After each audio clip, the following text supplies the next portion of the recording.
साथीहरु चिप्ले किराको महत्व प्राय साथीहरुलाई थाहा नै होला। चिप्ले किराबाट जुन आएको चिल्लो पदार्थ तपाईले विभिन्न जडीबुटीमा मिक्स गरेर तपाईले हात दुखेको मर्केको ठाउँमा लेप लगाउनु भयो भने निको हुन्छ भन्ने पुराना बुढापाकाले भन्ने गरिन्छ।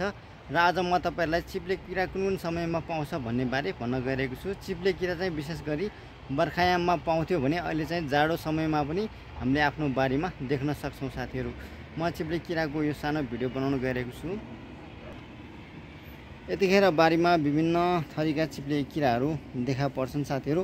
यतिखेर मेरो यो साग बारीमा चिप्ले किराहरू देखा परिरहेको छ धेरै नै। यहाँ देख्न सक्नुहुन्छ यो सेतो पहेँलो कलरको अर्को देख्न सक्नुहुन्छ। यता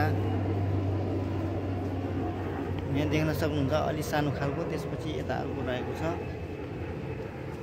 यहाँनिर तपाईले देख्न सक्नुहुन्छ। त्यसपछि अर्को रहेको छ यहाँनिर, यहाँ त्यसपछि अर्को यता रहेको छ। त्यसैगरी यहाँनिर पनि देख्न सक्नुहुन्छ तपाईले। यहाँनिर यिनीहरु चाहिँ हरियो सागपात घाँसपात खाने रे साथीहरुले। यहाँ देख्न सक्नुहुन्छ यहाँ पनि अर्को रहेको छ। यहाँ फेरि अर्को रहेको छ यहाँनिर। त्यसैगरी यता पनि दुई चारवटा थियो अघि न, हेरौं। यहाँ देख्न सक्नुहुन्छ तपाईले। चारैतिर सागबारीमा चिप्ले किरा छरिरहेका छन् साथीहरु। यतिखेर पहिला बर्खायाममा मात्र पाउँथ्यो भने अहिले हिउँदयाममा पनि चिप्ले किराहरू पाउन थालेको छ साथीहरु। यता पनि सायद धेरै हुन सक्छ। यता झ्याम्मै तरकारी फलिरहेको हुनाले, सागसब्जी भएको हुनाले यहाँ देख्न सकिन्न। यतातिर मैले यहाँ काउली लगाएका थियौं। यहाँ काउली भर्खर लागेको हुनाले भर्खरै सानो छ भने यता मुलाहरू चाहिँ खानु हुने भइसकेको छ। देख्न सक्नुहुन्छ। यहाँ चाहिँ सागपात थियो, सागपात चाहिँ टिपेर हामीले बेचिसकेका छौं। त्यसपछि यता देख्न सक्नुहुनेछ तपाईले यो चम्सुर पालुङ लगाएको थियो यहाँनिर। यहाँ चाहिँ अहिले पानी राखिरहेको छु। अब यो पानी यहाँ भरिसकेको छ। अब तल्लो गोरुमा लगाइदिन्छु। यहाँ चाहिँ सुक्खा छ। यता पल्लो छेउमा लगाउन बाँकी छ साथीहरु। चिप्ले किरा तपाईलाई म किन देखाउन गइरहेको छु भने चिप्ले किराको धेरै हुने गर्दछ। जुन समयमा हामीलाई हात खुट्टा मर्केको दुखेको ठाउँमा चाहिँ लेप लगाउँदाखेरि निको हुने गर्दछ साथीहरु।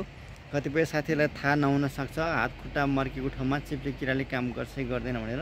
र चिप्ले किरा तपाईले एउटालाई मारेर एउटा सुकाइराख्नु भयो भने त्यो भोलिको दिनमा तपाईको हात खुट्टा मर्केको समयमा त्यो चिप्ले किराले कुटेर जडीबुटी मिक्स गरेर तपाईले लेप लगाउनु भयो भने हात खुट्टा दुखेको निको हुन्छ भन्ने पुराना बुढापाकाहरूको भनाइ छ भने यो निको पनि हुने गर्दछ। मैले पनि 3-4 पल्ट लगाएको थिएँ र निको पनि भएको थियो साथीहरु।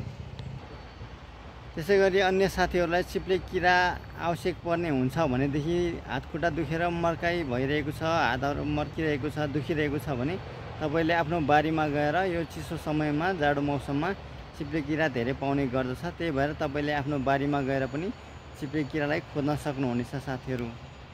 भन्दै आजको यो सानो चिप्ले किराको विशेष र हाम्रो तरकारी बारीको यसो सानो अवलोकनलाई यही राख्न चाहन्छु। फेरि म नयाँ भिडियो लिएर आउनेछु भन्दै आजलाई बिदा चाहन्छु। म चन्द्र श्रेष्ठ। नमस्ते।